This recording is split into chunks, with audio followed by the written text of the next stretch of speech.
안녕하세요. 여러분, 큰일 났습니다. 환율이 다시 1470원 넘었습니다. 제가 연말에 영상 여러 번 만들어 드렸었죠. 환율을 지금 국민연금으로 찍어 누르고 있지만 이거 다시 올라간다 라고 말씀드렸었죠. 자, 국민연금으로 몇 조를 풀었다고 합니다. 그걸 가지고 환율을 방어한다고 1430원대까지 내렸죠. 근데 그때 내릴 때요, 그 그래프 보면, 분 단위 그래프 보면 완전히 무슨 거짓말 탐지기처럼 막 올라갔다 내려갔다 올라갔다 내렸다 환율 싸움하는 거 보셨을 겁니다. 근데 지금 올라가는 것도 마찬가지예요. 그래프가 거의 거짓말 탐지기 그래프처럼 막 1분 단위로 보면 그렇게 움직이는 그래프들이 나오고 있습니다.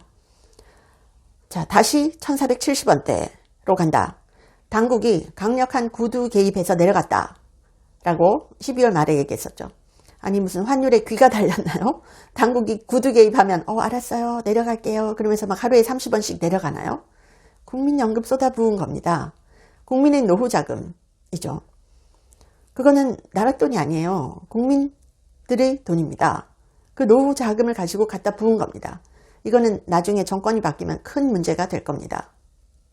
자, 그렇게 하는 이유가 제가 말씀드렸잖아요. 연말 기준, 종가 기준, 12월 31일 기준으로 이 환율이 낮아야 여러 가지 지표들이 작년에 비해서 괜찮게 나오기 때문입니다. 그래서 억지로 눌러놨지만 이거 다시 올라가는 거는 당연한 거죠. 지금 환율이 1,500원 갈 거다라는 얘기도 나오고 있습니다. 너무 무서운 얘기인데요. 가장 큰 이유는 금리예요. 미국 기준금리가 3.75%, 한국 기준금리가 2.5%입니다. 그러면 돈이 어디로 가겠습니까? 돈은 금리가 높은 곳으로 움직이는 거죠. 금리, 한국과 미국의 금리 격차가 이렇게 길게 오래 격차가 난 적이 없었다고 합니다. 자, 상황이 이런데도 정부는 금리 내릴 생각하고 혹은 동결 이 정도만 얘기를 합니다. 왜요? 왜? 부동산 가격을 방어해야 되거든요. 부동산 가격이 떨어져서 분양이 안 되면 건설 관련 노동자가 500만 명이라고 합니다. 줄줄이 실업자 되면 내수가 큰일 나죠. 그래서 어떻게든 금리를 내리거나 동결해서 부동산 가격을 방어하려고 합니다. 자, 이게 진짜 큰일인데 백약이 무효다. 약은 있습니다. 쓰지 않을 뿐이죠. 금리 올리고요. 금리 올리고 돈 마구 푸는 포퓰리즘 안 하면 됩니다. 근데 둘 다 선거 때문에 지금 못합니다. 금리 올리면 원성이 자자할 거고 또 포퓰리즘으로 돈 풀어야 표가 올 거 아닙니까? 그렇기 때문에 이 환율을 잡을 수 있는 약을 알면서도 안 하는 거죠. 그래서 지금 한국 경제가 최후 저항선에 육박하고 있다. 1,500원 시대에 진입할 것이다. 이런 우려가 나오고 있습니다. 환율 1,470원대로 올라서면서 자, 이러면 역사상 세 번째 환율 1,500원 시대로 진입할 수 있다는 우려가 제기되고 있습니다. 환율의 소폭 등락은 해외여행이나 송금, 투자 외에는 평소 일반인이 체감하기 어려울 수도 있죠. 하지만 1,500원대 환율이 되면 직장인 점심값부터 대출금리에 이르기까지 일상 전반에 걸쳐서 영향을 미치게 됩니다. 자, 당국이 수차례 환율 안정 의지를 표하고 수급 안정 대책을 내놨는데도 환율 상승이 재개됐다는 점에서 1,500원 돌파할 것이다. 이런 가능성이 거론되고 있습니다. 역사상 원달러 환율이 1,500원을 돌파한 사례 이렇습니다. 1997년, 98년 IMF 때 1,500원 돌파했고요.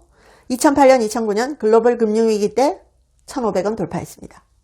그런데 이번에 1,500원 돌파하면 세 번째 돌파하는 거예요. IMF도 아니고 세계 금융위기도 아닌데 1,500원 돌파할 수 있다는 겁니다. 이건 정말 무시무시한 얘기죠. 1,500원대 환율이 현실화될 경우에는 정유, 항공, 철강 등 달러 의존도가 큰 업종이 우선 영향을 받습니다. 하지만 시차를 두고 가계 경제에 직접적인 타격을 입히게 됩니다. 당장 수입 식자재 가격 상승이 일어나죠. 그래서 흔히 런치플레이션이라고 하잖아요. 직장인 점심값도 올라간다는 거죠. 식자재 비용이 올라가고 이런 것들 때문에 점심값이 벌써 올라가게 된다라는 겁니다. 자, 환율 방어 끝났다. 이런 분석까지 나오고 있습니다. 국민연금이 개입했던 약발이 끝났다. 환율 폭등에 외환 보유고 초비상. 이게 지금 기사로 나오고 있습니다. 외환 시장 개입과 국민연금 환해지에도 불구하고 환율이 다시 1470원대로 치솟았다. 외국인 자금 이탈과 미국과의 금리 차이가 격차를 벌리는 요인이다. 금리 차이가 나니까 자연히 돈이 미국으로 갈 수밖에 없죠. 국민연금의 외환시장 참여는 일시적 효과일 뿐 외환 보유고 감소로 이어졌습니다. 백약이 무효? 이거는요, 솔직히 말하면 한국은행의 직무유기입니다. 기준금리를 당장이라도 미국보다 올려야 할 때인데, 뭐 아직 금리 인하가 가능하다, 뭐 이제 겨우 동결한다, 이런 소리만 하고 있죠. 그래서 결국 환율에 발목 잡혀가지고요, 우리 1인당 GDP도 36,000달러 턱걸이 3년 만에 뒷걸음질 쳤습니다. 지난해 한국의 1인당 GDP가 3년 만에 감소했습니다. 36,000달러 선을 간신히 지킨 것으로 추산이 됐습니다. 그나마 별짓 다 해서 연말에 환율 낮춘 덕에 저 정도 된 거죠. 막 퍼주고 얻은 환율 다운입니다. 국민연금 막 쏟아부어서 환율 다운시킨 거죠. 해 바뀌니까 이제 슬슬 다시 올라갑니다. 제발 근본 대책부터 아시잖아요. 약을 어떻게 써야 되는지 아는데 안 쓰는 거죠. 선거가 있으니까. 지방자치제 선거가 있으니까. 와, 이러면요, 3년 후에 어떻게 되겠습니까? 당국이 눌러놨던 환율이 슬금슬금 이제 1470원대, 이러면 1500원대도 가까이 갈 수 있죠. 정부가 억지로 눌러놓은 원달러 환율이 다시 튀어올 것으로 내다본 투자자들. 자, 돈은 정말 냉정한 겁니다. 조금이라도 이익이 되는 쪽으로 움직일 수밖에 없는 거죠.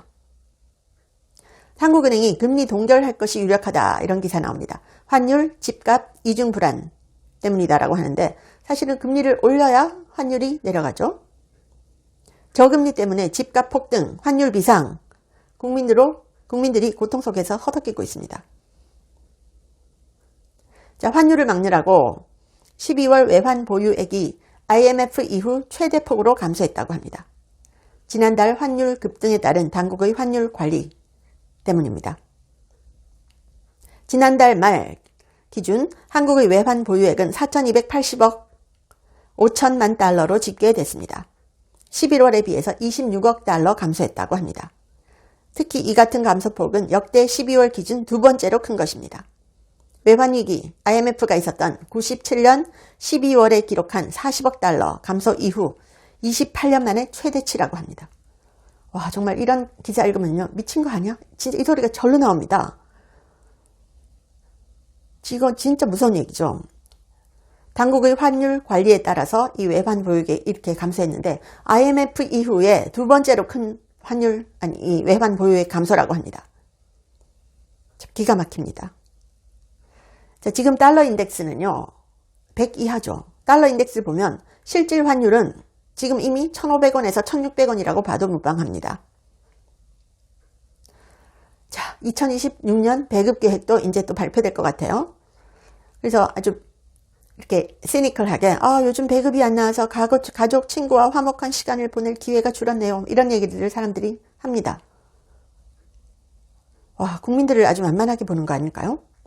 해외에는 환율 실패 시 장관, 중앙은행 총재가 줄사퇴합니다. 우리나라는요?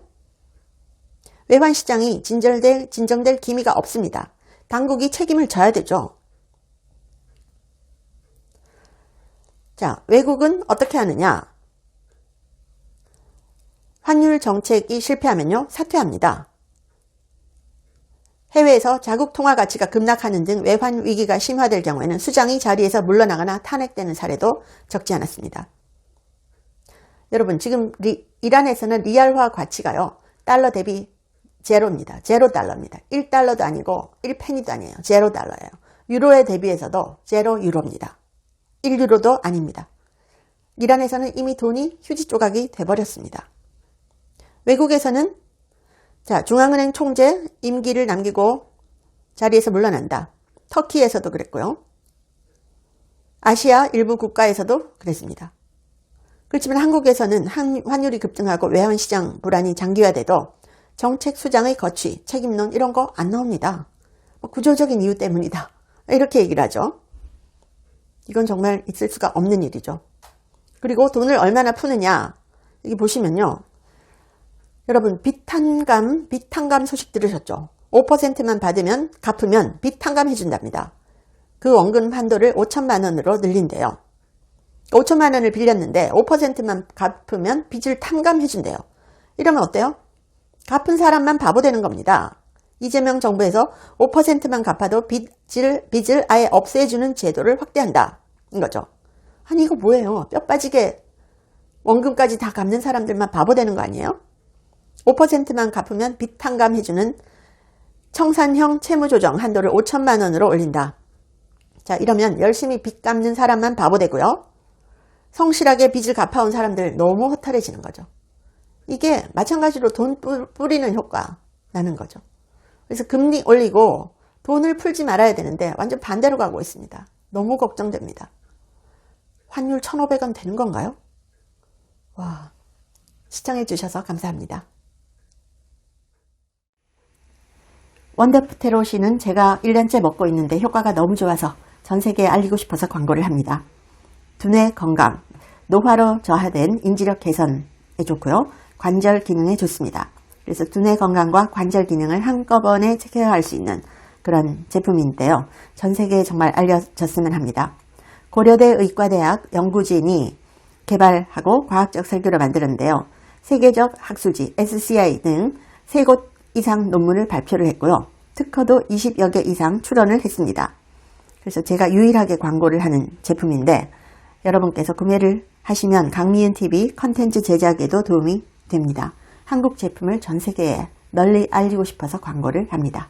감사합니다.